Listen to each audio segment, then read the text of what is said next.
If you flipped through old magazines or watched mid-20th century films, you've probably seen kitchen breakfast nooks, a small bench, table, and built-in seating tucked into a corner. They were the symbol of home comfort. But where did they go? Breakfast nooks became popular in America and Europe in the 1920s and 30s, reaching their peak in the post-war 1950s.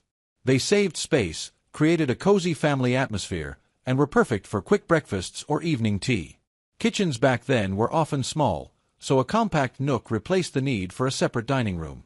From the late 1980s, breakfast nooks began to fade away. There were several reasons. Kitchens grew larger, and people moved to full dining areas. Bar counters and kitchen islands became trendy. Layouts changed. Instead of closed-off kitchens, open-plan spaces became popular, with tables placed in the center. Plus, furniture became more mobile, so built-in benches were no longer practical.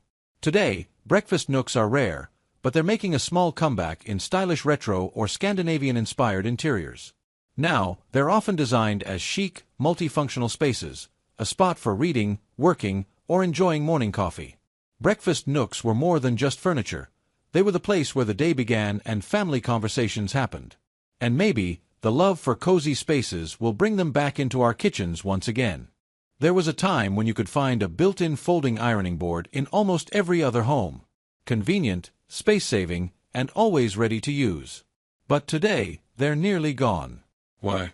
The idea of a built-in ironing board appeared in the early 20th century, but it became widely popular between the 1930s and 1950s. Houses of that era often had special wall niches or cabinets where the board could easily fold down. This was especially practical at a time when ironing clothes was a daily chore, and there was little space to store a bulky board. By the late 1970s, built-in ironing boards started to disappear. The reasons were simple. Lifestyle changes. People ironed less, especially with the rise of wrinkle-resistant fabrics. Home design became more flexible, and homeowners no longer dedicated wall space for a niche. Portable ironing boards became lightweight, compact, and inexpensive. Many switched to handheld garment steamers. Today, built-in ironing boards are rare, but they sometimes make a comeback in high-end homes or small apartments where every inch matters. Modern versions can hide inside sliding wardrobes, pull out from drawers, or be part of multifunctional furniture. Built-in folding ironing boards are a symbol of a bygone era, when every detail of the home was designed for convenience. Today, they're more of a nostalgic touch than a necessity, but for those who love order and saving space, they're still a brilliant idea. In the past, every kitchen had a special rolling pin box, a convenient and practical piece of furniture that helped store this essential kitchen tool. Today, such boxes have almost disappeared. Let's find out why. A rolling pin box was a small wooden cabinet or box, sometimes with compartments or vertical slots to hold one or several rolling pins. It helped keep the kitchen organized and protected the rolling pins from dust and damage. Over time, kitchens changed, becoming more compact and functional, with more built-in cabinets and universal drawers.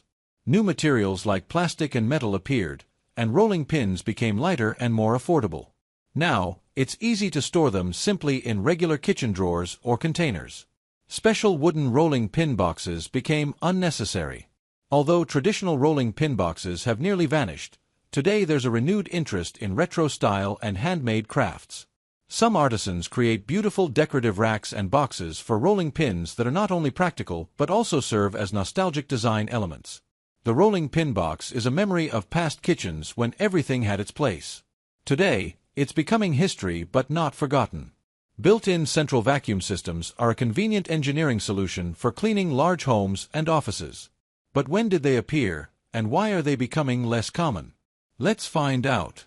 The first central vacuum systems appeared in the early 20th century, in the 1920s and 1930s. They were mainly installed in large houses where using a regular portable vacuum cleaner was inconvenient. The central vacuum was a powerful unit built into the walls, connected to special pipelines and wall inlets for cleaning. The main advantages were comfort and power. The built-in vacuum didn't need to be carried around, the noise stayed in a utility room, and the powerful motor provided better suction. This saved time and effort when cleaning large areas. However, with the arrival of lightweight, portable, and cordless vacuum cleaners, central systems became less in demand. Their installation is expensive and complex, requiring planning during construction. In small apartments, such systems are simply unnecessary. Because of this, built-in vacuums are gradually disappearing from modern homes.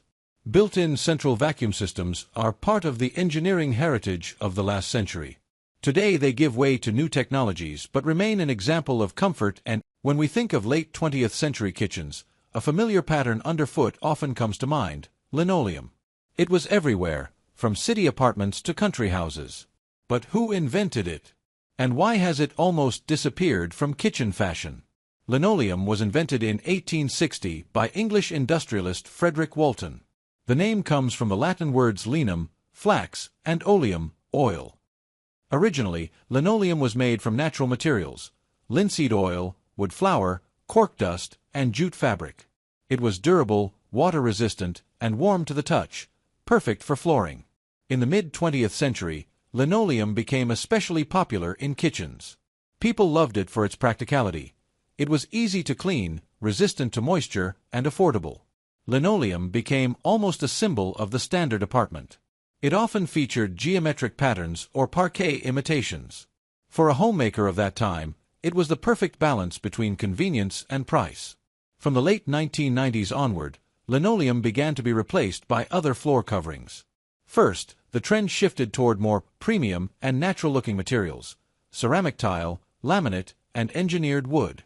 Second, the market became flooded with cheaper synthetic PVC flooring, often also called linoleum, but of much lower quality, which wore out quickly. Gradually, linoleum became associated with outdated home renovations. Today, kitchens more often feature ceramic tile, luxury vinyl tile, LVT, or moisture-resistant laminate. These materials offer more variety in design, greater durability,